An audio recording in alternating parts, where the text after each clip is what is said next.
News and videos on Masscom's YouTube page. Just search Iona Masscom or go to NorthAvenueNation.com, where Masscom students are making things happen. You know, people have asked me in interviews and everything all throughout my career, who's your favorite artist? That should be a hard one to answer, really, because there's so many great artists that have influenced me throughout my life, and music I've listened to and revered. It's never taken me more than 2 seconds to answer that question. And I got an opportunity to work with this gentleman 3 different times, which was the thrill of my life, where I wrote a song and he sang it, and I got to produce it. Sports Just Cuz back here with Anthony Carlo and Armand Madeo with you this evening. It's a Monday night. I don't know if it's cold or warm out. I wish I had the weather report. It's most likely cold. But, yeah, most likely cold. The weather is definitely getting cooler. But we're having fun here. It's nice and toasty in the studio. And we got the Prophet Edwards with us. Oh, yeah. Sean Edwards just joined us in our previous segment. Want to shout out one more time.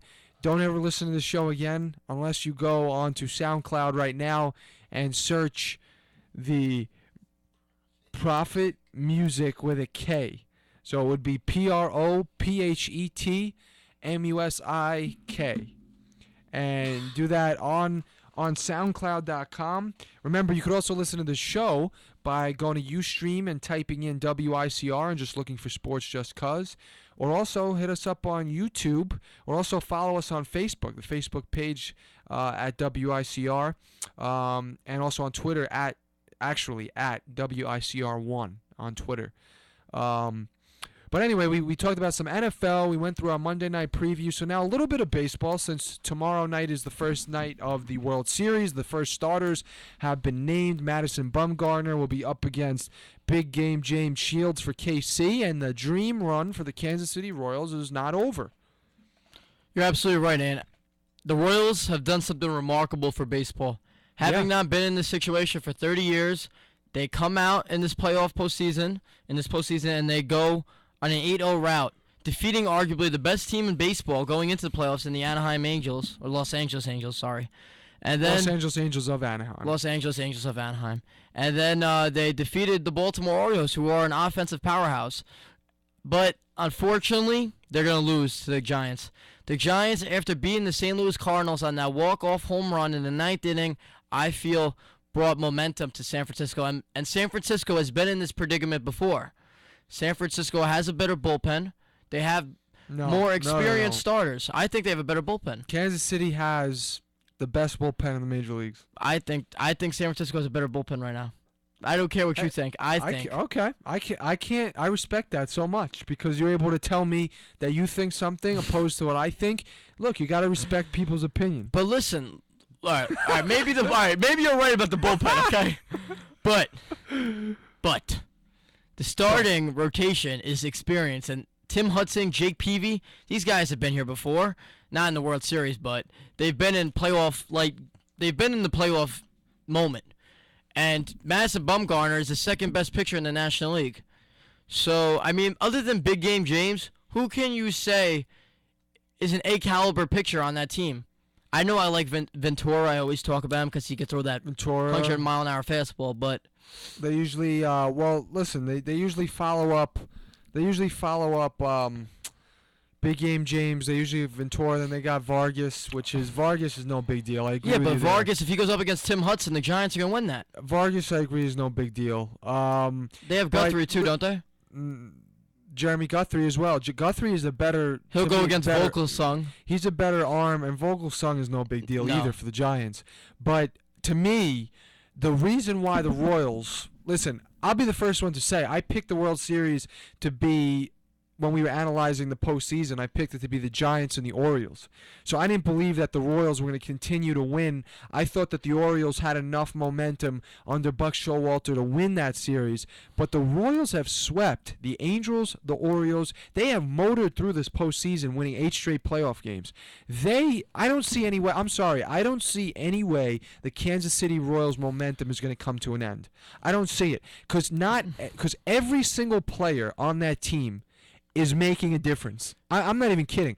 Between Eric Hosmer, Alex Gordon, the defense with Dyson in center field and Aoki in right field, the defense has been amazing. They're stealing bases. The starting pitching has been amazing. The bullpen has been lights out, not only all year long, but through the playoffs with Holland and Davis. And then, that they 1, do have 2, a better 3 bullpen. You're right. That 1, 2, 3 punch, and sometimes games are won in the bullpen. But to me, there's not one Eric Hosmer, all these players, there's not one hitter on that team that is absolutely their star-studded slugger. There's a bunch. Because they're all sluggers. There's a and they're not all even way. that. I'll tell you why. They have a bunch of players on that team that all know when to get the timely hit. They all contribute. There's not one or two players who are, sinking all of the home runs and driving in all the runs. It is across the board. I mean, look at who's been on a tear here. Moustakis. Mike, my man. Mike Moustakis is. I always preach about Moustakis. Moustakis is their number 9 hitter, and the guy has set all types of records for the postseason amount of home runs for this Royals team, and he is their number 9 hitter. And this is a team that finished last in the American League in home runs. Yeah.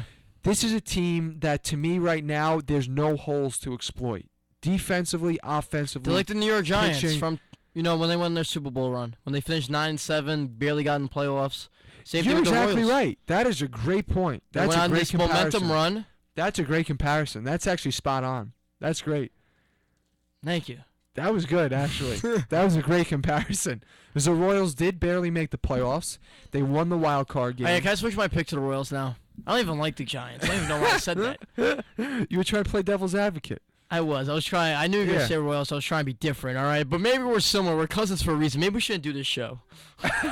I think we'll Too disappoint a lot of people. No, but honestly, I think another big factor that's going to wind up who determines the winner in the series is going to be whoever gets on base more, the contact hitters. Number 1 and 2 hitters for both teams.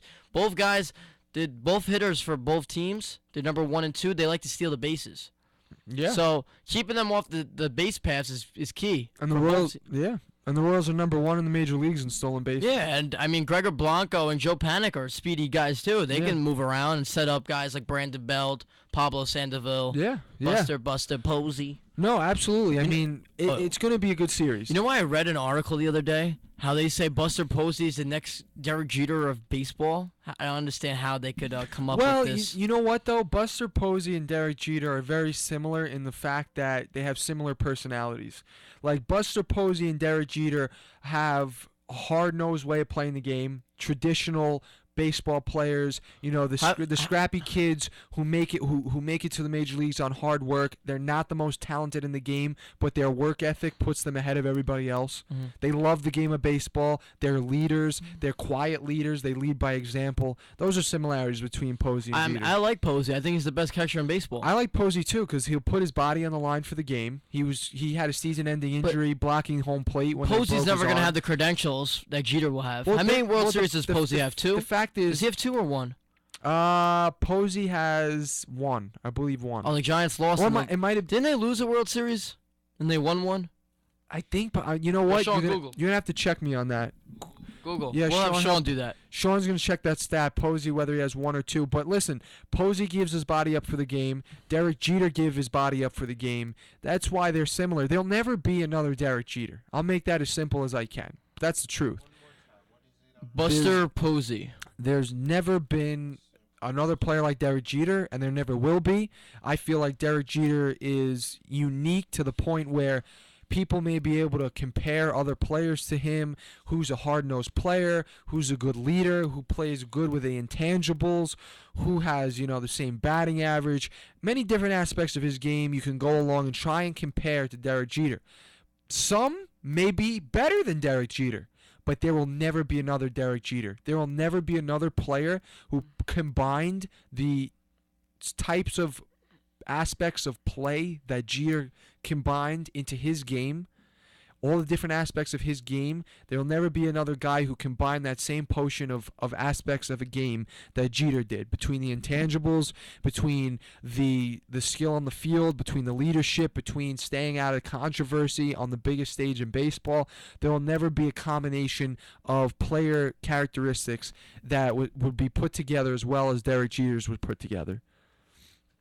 All right. So who we have winning the series? You have the Royals, so do I. Well, I have the Royals winning the series. I changed my answer.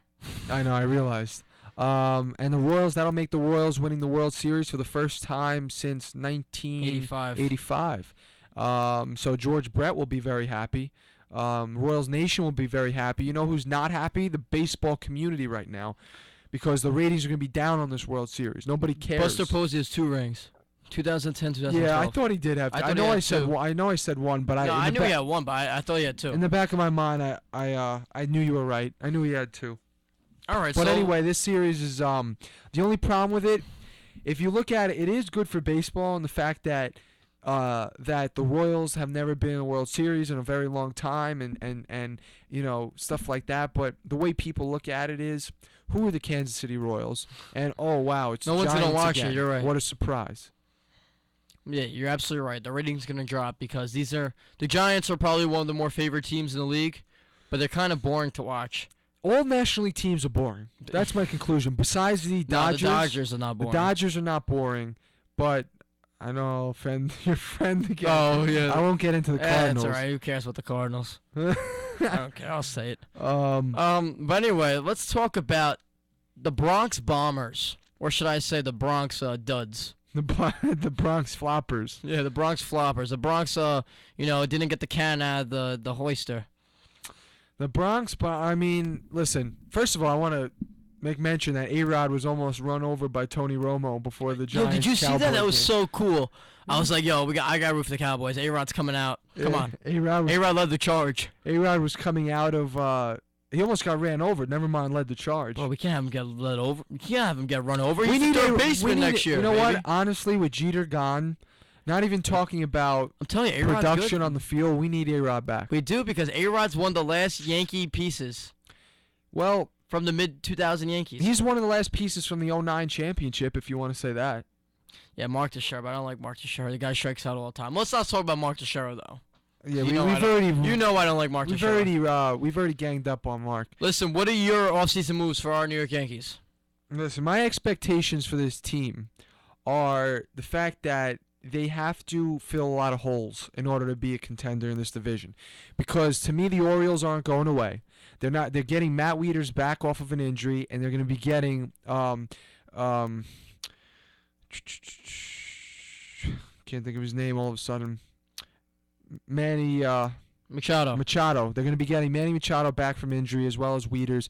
And the Orioles made it all the way to the American League Championship Series this year without those two guys. So what moves do you think they need So- to make, the Yankees? They're going to have to be going against the Orioles. The Rays are probably not. The Orioles are not going away. The Rays will probably show some sort of resurgence. The Red Sox are going to make an attempt to show some sort of resurgence. So the Yankees have to fill holes. They have to fill shortstop, and I'm not talking about a Brendan Ryan. I'm not talking about a Jason Nix. I'm talking about somebody like a Troy Tulowitzki, they're gonna have to trade for him because he's not a free agent.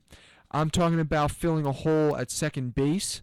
I'm talking about filling a hole at those two positions, number one. And I'd like to get Troy Tulowitzki on the team. And as far as second basemen go, You want me to tell you who the Yankees should get, who's second actually a base? free agent?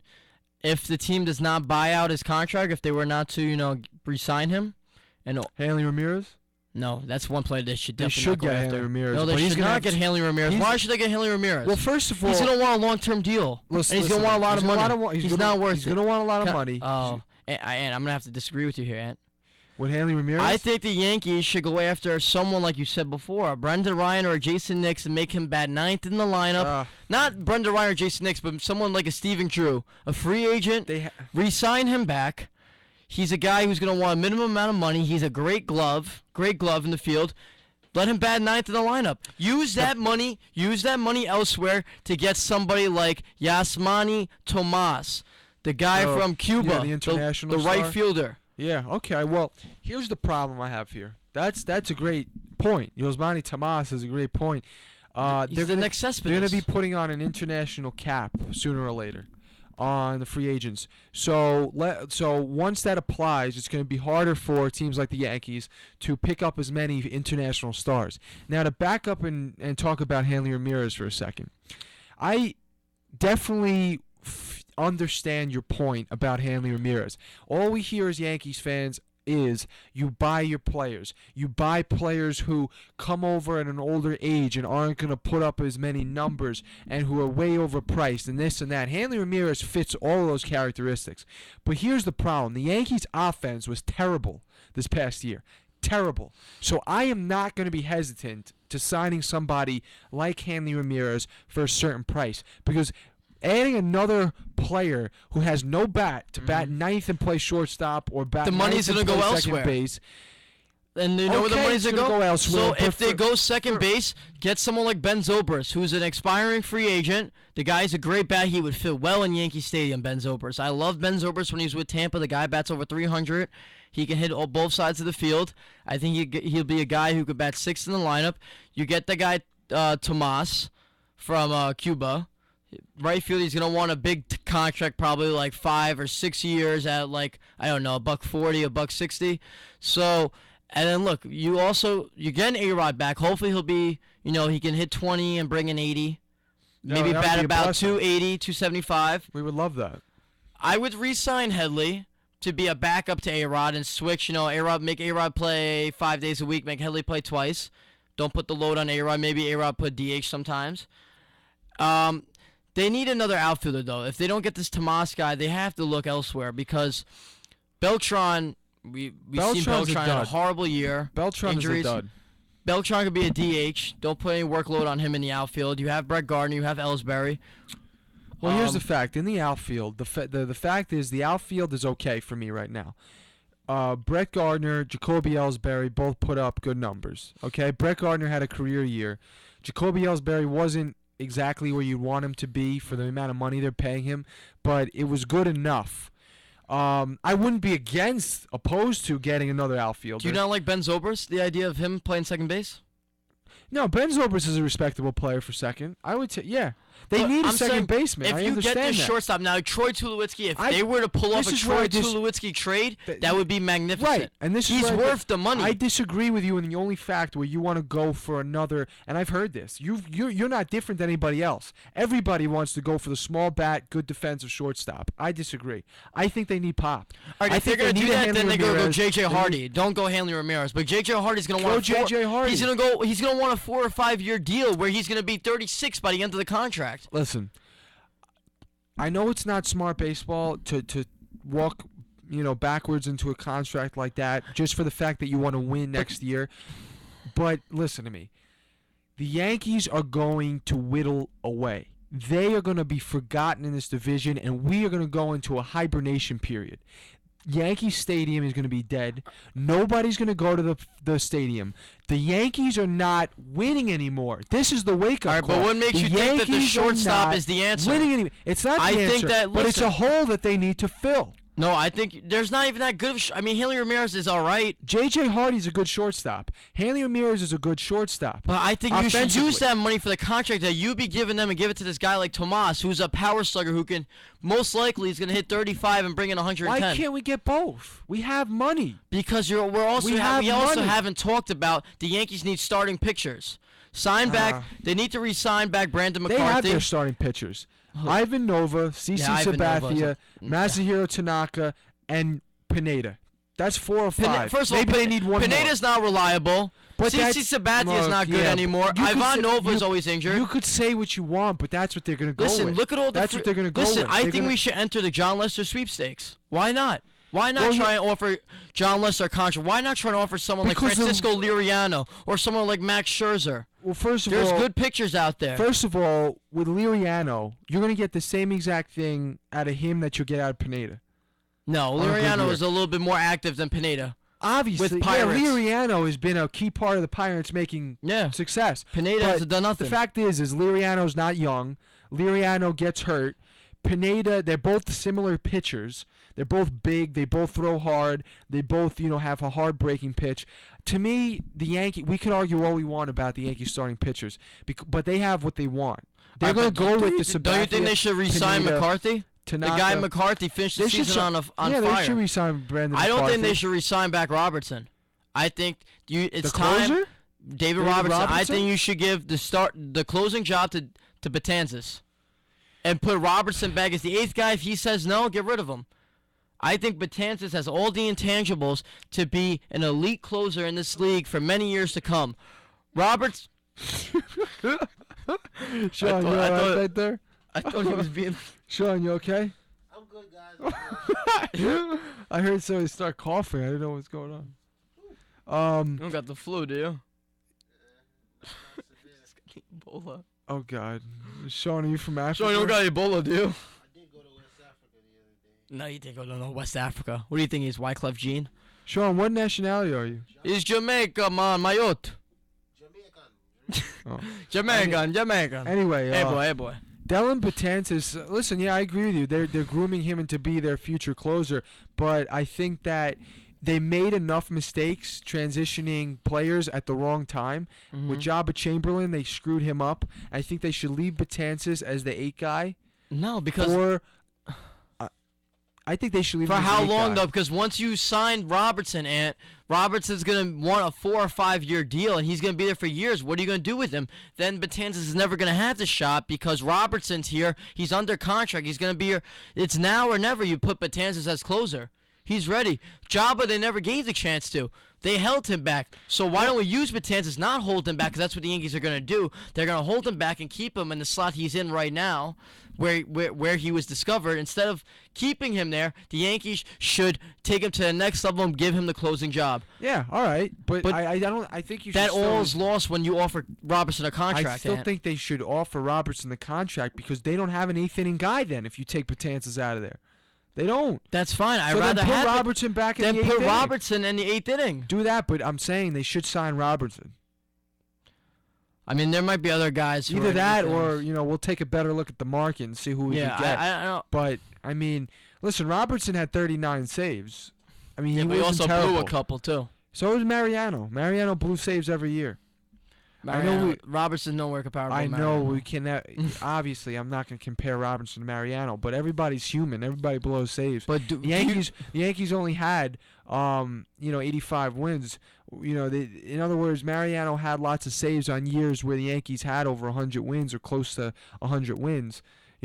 Robertson didn't have a terrible year. He didn't have a great year either. Yankees should get back to Masa Marte. Oh, he was terrible. He came over from the Pirates. He was the lefty specialist. I think he got hurt. But honestly, the number one move for the Yankees, that's number one on their offseason chart, should be getting this guy Tomas from Cuba. This guy is going to be a stud, Ant. He's going to bring excitement back to the Yankee lineup. He's going to be another Abreu or another Puig. No, he's going to be better than both of them. We don't want him to be another Puig. I want him to be another Why do you want him to be a Abreu. Puig? Abreu had over 30 I want him to be a runs this year. Cespedes, and he is a Cespedes. Watch the guy play. Look at highlights. Look at everything. Look at the scout report. He's got the same body demeanor. He's got the same intangibles. He can hit the long ball. He can steal. He's got a great arm. Out of Puig, Cespedes, and Abreu, Cespedes is the third best. All right, Bobby Abreu is totally different. He's sort of like not fat, but he's got a different type of body. Abreu, Jose Abreu. Oh, Jose Abreu. The White Sox Okay, Abreu. the White Sox. All right, if anyone, then more like Jose Abreu. Yeah, he's powerhouse. Yeah. I thought you were talking about Bobby Abreu. No, not Bobby Abreu, who retired. He just retired this year. But no, I mean, if they can get Tomas, there's no set potion here of how the Yankees are going to become a winner again. Do you think A-Rod should be starting third baseman? Yes. Thank you, Ant. This is why you know baseball. Because Let him know, Ant. Because A-Rod, listen, A-Rod is scheduled to be paid to play third base for the Yankees. So unless he proves he can't, then he can't. Now let me reform this a little bit. I think he should be in the starting lineup, not necessarily at third base. Because he is going to play once in a while. We want him every day, though. I understand what you're saying. They're going to give him time at first base this year. That's stupid. That's what they said. They're going to give him time at first base. You'll see him DHing a lot. You'll probably see, if they re-sign Headley, you'll see him at third, and you'll see A-Rod. I'm going to be honest with you. If A-Rod's going to show any signs of, fatigue and failure, it's not going to be on the defensive side of the ball. It's going to be on the offensive side of the ball. A-Rod, even when he came up, remember when he was injured and he played third base? He still played third base good during the playoffs when he batted horribly. He still always played third base good during his whole hip drama. But when you're out of the major leagues hitting-wise, you lose a step. You lose a step either way. He still can field ground balls or whatnot. I feel like the hitting's going to be more of a toll on what A-Rod we are expecting than the fielding. A-Rod fielding, you don't have to worry about A-Rod fielding a ball at third base. I'm telling you, you don't have to worry about it. I mean, I think you'd be more worried about him hitting. than fielding. I agree. I mean, I agree with you. Hitting is hard to go and sit out a year from seeing a 95-mile-an-hour fastball and then come back and expect to catch up to it. At his age, it's hard. So I definitely agree with you. There's going to be something noticeable with his hitting. But the thing about changing him to first base, I don't think it's... Now, if he was coming back as shortstop, third base is a hard position to play, but you don't need to cover as much ground as you would as shortstop or second base. I don't think it's crazy to see him at first base a little bit. But why? Because then he's going to be sharing time with Teixeira, and then A-Rod's not going to be the everyday player. Because Teixeira can't stay on the field anyway. Yeah, but the Yankees love Mark Teixeira. They praise him like he's Superman. They give him his... Yeah. So that means A-Rod's going to be a substitute. He's never going to play, and I don't want that, Anthony. I want him at third base. Well, what I'm saying is... Do you understand me? Okay, jeez. You think we're talking about Vince Carter here? Third base or DH? Between the time that he's at third and first, he'll play a lot. Unless he proves he can't. If he proves he can. Yeah, but the problem is the Yankees don't want to. They don't even want A-Rod to even. They don't want him to succeed. They don't even want to give A-Rod a chance. They don't. They want to cut him. Exactly. But they still gotta pay him. I'm telling you, A-Rod still could play. They just don't want to see him do good. They really don't. I don't know what they're feeling deep down inside. They may be feeling that, but you know what? On the surface, they've said A-Rod is scheduled to be our third baseman for this upcoming season. He's going to come back, and I'm not making any promises, Drew already says, to guaranteeing roster spots, but A-Rod is a part of this team You that's best better moving believe to it, win. You best better believe it. A-Rod is a part of this Chase team. Headley or Alex Rodriguez. A-Rod is a part of this team Ridiculous. moving forward to win. He's a part of this team trying to win. So unless he proves he is only going to hinder the team from winning, then he needs to be a part of the team. If the Yankees were smart anyway, you would start him at third base because he's going to make the attendance rise because it's Alex Rodriguez. People are going to want to come see A-Rod even if they don't like him. They want to come and boo him. You know what I mean? Yeah, well, obviously, yeah, with Jeter gone, that's another reason. I think he'll attract at least some fans to the games. All right, I think this is we're going to be closing out our show. Sports Just Cuz. Armand, Madeo, Anthony, Carlo. What time is it? It's pretty late. 7:45. Anthony, Carlo, and Armand, Madeo. We had a special guest, Sean Edwards, today. Prophet Music. Make sure to search that on SoundCloud, music with a K. But definitely tune into our show every week. We come on 6:15 on Mondays. And like I said before, you can take a look at us on Ustream by searching WICR. Hit us up on Twitter, at WICR1, number 1. Go on Facebook. We have to make a Sports Just Cuz tweet page. We have to make a Twitter. We do. And a Facebook. We have to do that. And an opening. We have to. Yes, we do, Ant. Sports Just Cuz. Armand, Madeo, and Anthony Carlo. Everybody have a good week. Sayonara.